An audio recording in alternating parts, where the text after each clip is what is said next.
So hi everyone, এই video তোমাদের 6 semester আবশ্যিক বাংলা এলসিসি 2 পেপারটার মডিউল 1 থেকে 5 এবং 10 মার্কসের সাজেশনস দিয়ে দেবো অ্যান্ড কোশ্চেন্স তোমরা 100% কেমন পাবে।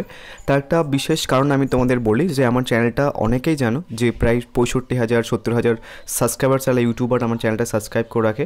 আমি নামটা জাস্ট বলছি না, অনেকে জানো। অ্যান্ড তোমরা যদি কেউ নোটস নিতে চাও প্রত্যেকটা module wise suggestive question answers and সাথে হচ্ছে কি প্রায় 300+ 1 মার্কসের কোশ্চেন অ্যান্সার সমস্ত একটা পিডিএফের মধ্যে পাবে। অ্যান্ড তোমরা যেভাবে এই কোশ্চেন্সগুলো দেখতে পাচ্ছ টাইপড করা, সো ওরকম নোটস হচ্ছে কি টাইপ করা পাবে। আই ডোন্ট থিঙ্ক তোমরা হচ্ছে কি যে একদম কম টাকার মধ্যে যারা সাবস্ক্রাইব করে রেখেছে চ্যানেলটাকে তারা 100 টাকায় পাবে, অ্যান্ড যারা সাবস্ক্রাইব করেন তাহলে 130 টাকায় পাবে। সো আমার মনে হয় না যে 100 টাকার মধ্যে তোমরা এত টাইপড করা এত সুন্দর করে নোটস তোমরা পাবে।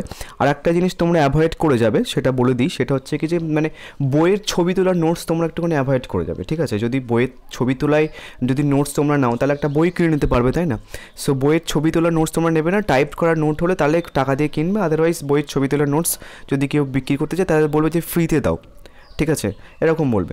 সো যাই হোক, এবার আমরা একটুখানি প্রথমে কোশ্চেন্সগুলো দেখব, কোন কোন কোশ্চেন্সগুলো তোমরা পড়বে। অ্যান্ড আমি সাজেশনসের মধ্যে হচ্ছে কি প্রিভিয়াস ইয়ারের বাদে 5 অ্যান্ড 10 মার্কসের জন্য টোটাল 4টে কোশ্চেন্স রেখেছি। সো প্রিভিয়াস ইয়ার প্লাস ওই 4টে কোশ্চেন্স করে গেলে তোমাদের মডিউল 1 থেকে 100% কমন পাবে। সো প্রথমে 2023-এ দুটো কোশ্চেন্স, যে দুটো কোশ্চেন্স এসছে সেই দুটো কোশ্চেন্স আমরা একটুখানি অ্যাভয়েড করে যাব, মানে খুব একটা গুরুত্ব দিয়ে পড়বো না। লাস্টের দিকে যদি সময় থাকে তাহলে 2023-এর দুটো কোশ্চেন্স মানে 10 মার্কসের দুটো কোশ্চেন এসেছিল, সেই কোশ্চেন্সগুলো জাস্ট নর্মাল রিডিং পড়ে যেও, আদারওয়াইজ দুটো কোর্স পড়তে হবে না। কী কী এসছে 2023-এ? যে পরিচয় পত্রিকা এসছে আর হচ্ছে কি কল্লোল পত্রিকা এসছে। সো আমি তোমাদের দেখাবো খানি যে নর্মালি এই দুটো কোশ্চেন্স মানে করতে হবে কি না হবে, করবে না একটু অ্যাভয়েড করে যাও, আমি তোমাকে আর একটু ভালোভাবে অ্যানালাইসিস করে দেবো খানি। প্রথমে সাজেশনের কোশ্চেন্সগুলো দেখে নাও। সো তোমাদের মোস্ট যে ইম্পর্টেন্ট কোশ্চেন্স সেটা হচ্ছে কি 2022-এ দুটো কোশ্চেন্স, আমি সাইডে ইয়ার লিখে দিয়েছি, মানে কোন ইয়ারের প্রশ্ন সেটাও লিখে দিয়েছি। 2022-এর প্রথম একটা কোশ্চেনে ছিল তত্ত্ববোধিনী পত্রিকা কার উদ্যোগে কত সালে প্রকাশিত হয়? বাংলা সাহিত্যের সাময়িক পত্রের ইতিহাসে পত্রিকাটির গুরুত্ব অবদান বিচার করো। আর একটা গুরুত্বপূর্ণ কথা, তোমরা হচ্ছে কি যে সাজেশনসের কোশ্চেন্সের স্ক্রিনশট মেরে নেওয়ার আগে আমার কথাগুলো শুনবে, কেন সাজেশনস শুধু কোশ্চেন্স নয়, আমার কথাগুলোও কিন্তু সাজেশনসের মধ্যে পড়ে। সো স্ক্রিনশট মেরে নিয়ে যাওয়ার পরে তখন পরে পরীক্ষা দিয়ে এসে দাদা বলতে পারবে না যে দাদা কমন আসেনি বলে, কথাগুলো শুনবে প্লাস কোশ্চেন্সগুলোও শুনবে। তারপরে 2022-এর একটা কোশ্চেন্স দিয়েছিল কবিতা পত্রিকা কত সালে কার সম্পাদনে প্রকাশিত হয়? আধুনিক বাংলা কবিতার ক্রমবিকাশের ক্ষেত্রে এই পত্রিকার ভূমিকা সংক্ষেপে আলোচনা করো। এই দুটো প্রশ্ন বিশাল গুরুত্বপূর্ণ। এই দুটো প্রশ্ন হচ্ছে কি তোমাদের 5 মার্কসের হিসেবে আসার চান্স অত্যন্ত প্রবল, কেননা ক্যালকাটা ইউনিভার্সিটি যে কোশ্চেন্সগুলো প্রিভিয়াস ইয়ারে 10 মার্কসের দেয় সেগুলো হচ্ছে কি যে 5 মার্কস হিসেবে দিয়ে দেয়, অ্যান্ড 5 মার্কসের কোশ্চেন্সগুলো 10 মার্কস হিসেবে দেয়। সো তোমরা যখন আমি কোশ্চেন্সটা অ্যানালাইসিস করবে একটু পরে তখন আরও ভালো করে বুঝতে পারবে, আগে কোশ্চেন্সগুলো দেখে নাও। তারপরে হচ্ছে কি যে এই যে সংবাদ প্রভাকর, এটা হচ্ছে কি 2021-এর কোশ্চেন্স, তোমাদের 2023-এ 5 মার্কস হিসেবে দিয়ে দিয়েছে সংবাদ প্রভাকর। সো এই কোশ্চেন্সটা একটুখানি ছোট্ট করে অ্যাভয়েড করে যাবে, জাস্ট রিডিং পড়ে যেও, মানে পুরোপুরি বাদ দেবে না, জাস্ট রিডিং পড়ে যেও। ফার্স্টে 2022-এর কোশ্চেন্স করবে, তারপরে আমি দুটো এক্সট্রা কোশ্চেন্স দিয়েছি, সেই দুটো এক্সট্রা কোশ্চেন্স করবে। হয়ে যাওয়ার পরে এই সংবাদ প্রভাকর চাইলে করতে পারো, কেননা 2023-এ এই কোশ্চেন্সটা 5 মার্কস হিসেবে দিয়ে দিয়েছে। আমি তোমাদের একটু পরে দেখাচ্ছি। নেক্সট, সবুজপত্র কার সম্পাদনায় কবে আত্মপ্রকাশ করে? বাংলা গদ্য সাহিত্যের বিকাশে এই পত্রিকাটির অবদান আলোচনা করো। সেই সবুজপত্র ব্যাপারটা দেয়নি, সো আমি তোমাদের কোশ্চেন্সটা একটু অ্যানালাইসিস করে দেবো একটু পরে। নেক্সট আর দুটো কোশ্চেন্স এক্সট্রা রেখেছি, সেটা হচ্ছে কি যে 19 শতকের অপ্রধান সাময়িক পত্রিকাগুলির সংক্ষিপ্ত পরিচয় দাও।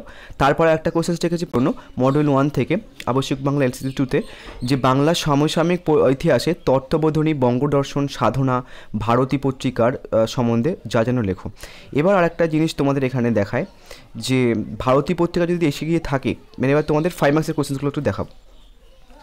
এই যে ভারতী পত্রিকা ব্যাপারটা না চলে এসেছে, তো তোমরা কী করবে এখান থেকে ভারতী পত্রিকাটা একটুখানি অ্যাভয়েড করে যাও। অ্যাভয়েড মিনস পুরোপুরি বাদ দেবে না, জাস্ট একটুখানি হচ্ছে কি যে পরে লাস্টের দিকে পড়বে। এবার দেখো সংবাদ প্রভাকর 2023-এ চলে এসেছে 5 মার্কসের হিসেবে, তোমাদের কিন্তু 2021-এ দেখো ছিল, দেখো 2021-এর সংবাদ প্রভাকর সেটা হচ্ছে কি 2023-এ 5 মার্কস হিসেবে দিয়ে দিয়েছে। তো সংবাদ প্রভাকরটা নর্মালি অ্যাভয়েড করে যেও, ভারত পত্রিকা ব্যাপারটা অ্যাভয়েড করে যেও, বাট রিডিং পড়ে যেও, যদি কোশ্চেন্সগুলো হয় তাহলে কিন্তু লিখতে পারবে তুমি। এবার 5 মার্কসের কোশ্চেন হিসেবে দেখবো আমরা। 5 মার্কসের দেখো প্রথম যে দুটো কোশ্চেন্স তোমরা করবে বিশাল গুরুত্বপূর্ণ। এই কোশ্চেন্সগুলো তোমাদের 10 মার্কস হিসেবে দেওয়ার চান্স প্রচণ্ড বেশি, কেননা তোমরা একটুখানি আগেই তোমরা ভালোভাবে বুঝতে পারলে যে কোশ্চেন্সগুলো প্রিভিয়াস ইয়ারের 5 মার্কসের দিয়েছে সেইগুলো হচ্ছে কি তোমাদের পরীক্ষাতে 10 মার্কস হিসেবে দেয়।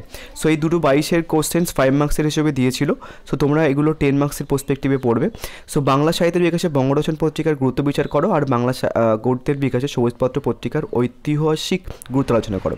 এবার যে কথাগুলো শুনবে না, ধরো কেউ একজন স্ক্রিনশট মেরে বেড়ে গেল অ্যান্ড কেউ কথাগুলো শুনলো না, তাহলে এই যে ব্যাপারটা আমি বললাম যে কোন কোশ্চেন্সগুলো 5 মার্কসের কোশ্চেন্সগুলো 10 মার্কসের দেয় বা 10 মার্কসেরগুলো 5 মার্কসের দেয়, কোন ভারতীয় পত্রিকা পড়ে গেছে, সংবাদ প্রভাকর পড়ে গেছে, তো সেইগুলো আর করতে হবে না, একটুখানি কম গুরুত্ব দিয়ে পড়তে হবে, সেইগুলো শুনলো না, জাস্ট বেড়ে গেল। পরে এসে আমাকে বলবে দাদা এতগুলো কোশ্চেন্স এই হে। এবার দেখো এই যে কল্লোল পত্রিকা 2021-এর কোশ্চেন্স। এবার কল্লোল পত্রিকাটা তোমরা প্রথমের দিকে দেখলে যে 2023-এ 15 মার্কস হিসেবে চলে এসেছে। সো কল্লোল পত্রিকাটা একটু কম গুরুত্ব দিয়ে পড়বে। ফার্স্ট হচ্ছে কি 2022-এ দুটো কোশ্চেন্স করবে, তারপর হচ্ছে কি যে পরিচয়। এবার পরিচয় পত্রিকাটা এসেছে কি না এসেছে আমরা দেখব। 2021-এর পরিচয় পত্রিকা ছিল, তো কল্লোল পত্রিকা দেখো 2021-এ যে দুটো কোশ্চেন্স 5 মার্কসের দিয়েছিল কল্লোল আর পরিচয়, সেটাই 2023-এ 10 মার্কসের হিসেবে দিয়ে দিয়েছে, বোঝা গেল। অ্যান্ড যে দুটো প্রশ্ন হচ্ছে কি যে 5 মার্কসের হিসেবে নর্মালি দিয়েছে, সেটা হচ্ছে কি 2021-এ সেটা 15 মার্কস এই 10 মার্কসের ছিল। আর একবার তোমাদের ক্লিয়ার করে দিই, যে কোশ্চেন্সগুলো প্রিভিয়াস ইয়ারে 10 মার্কসের থাকে সেইগুলো ক্যালকাটা ইউনিভার্সিটি তোমাদের প্রেজেন্ট ইয়ারে 5 মার্কস হিসেবে দেয়, আর যে কোশ্চেন্সগুলো প্রিভিয়াস ইয়ারে 5 মার্কসের থাকে সেই প্রশ্নগুলো তোমাদের প্রেজেন্ট ইয়ারে 10 মার্কসের দেয়। আই থিঙ্ক ব্যাপারটা সবার কাছে ক্লিয়ার। সো এখানটায় হচ্ছে কল্লোল আর পরিচয়টা হচ্ছে কি তোমাদের বলতে গেলে 2023-এ হচ্ছে কিছু 15 মার্কসের জন্য 10 মার্কসের জন্য পড়ে গেছে, তো এই দুটো কোশ্চেন্স একটুখানি কম গুরুত্ব দিয়ে পড়বে। ফার্স্ট 2022-এর কোশ্চেন্স দুটো করবে, তারপরে হচ্ছে কি 2021-এর দুটো কোশ্চেন্স একটুখানি অ্যাভয়েড করে যায় প্রথম দিকে। তারপরে যে কোশ্চেন্সগুলো করবে বাংলা সাহিত্যে দিগদর্শন মাসিক পত্রিকার ভূমিকা লেখো, তারপর হচ্ছে কি টিকা হিসেবে সমাচার দর্পণ, প্রগতি আর কালিকলম পত্রিকা। তাহলে এখান থেকে মোটামুটি এই দুটো কোশ্চেন্স আর 2022-এ দুটো কোশ্চেন্স দিলাম 5 মার্কসের জন্য মডেল 1 থেকে। অ্যান্ড তারপরে হচ্ছে কি তোমাদের 10 মার্কসের জন্য এই যে দুটো কোশ্চেন্স 19 শতকে আর বাংলা সাহিত্যের পত্রিকা তত্ত্বাবধানে এই দুটো কোশ্চেন্স, অ্যান্ড এখানটায় 2022-এ দুটো কোশ্চেন্স করবে। টোটাল 8টা কোশ্চেন্স দিলাম 10 অ্যান্ড 5 মার্কসের জন্য। সো আই থিঙ্ক ব্যাপারটা বোঝাতে পারলাম। নেক্সট পার্টে আমি তোমাদের মডেল 2 থেকে সাজেশনস দিয়ে দেবো। আই থিঙ্ক তোমাদের কাছে সবার কাছে ক্লিয়ার যে কোন কোশ্চেন্সগুলো পড়তে হবে অ্যান্ড কোন কোশ্চেন্সগুলো পড়তে হবে না।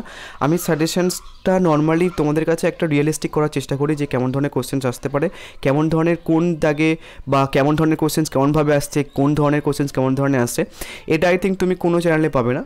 সো এই যে ব্যাপারটা এত এফেক্টিভ ব্যাপারটা নর্মালি হচ্ছে কি সবার ভালো লাগে, সেই জন্য হচ্ছে কি 64-65 হাজারের একটা চ্যানেল আমার চ্যানেলটা সাবস্ক্রাইব করে গেছে। তারা জানো না নর্মালি হচ্ছে কি যে একটুখানি জেনে নিয়ে অনেক ভিডিও করে দিয়েছিলাম আমি কিছুদিন আগে ঝগড়া হয়েছিল। সো আই থিঙ্ক সমস্ত ব্যাপারটা ক্লিয়ার হয়ে গেল। আর যারা নোটস নেবে একটুখানি হোয়াটসঅ্যাপ করুন, নিচে নাম্বার আছে।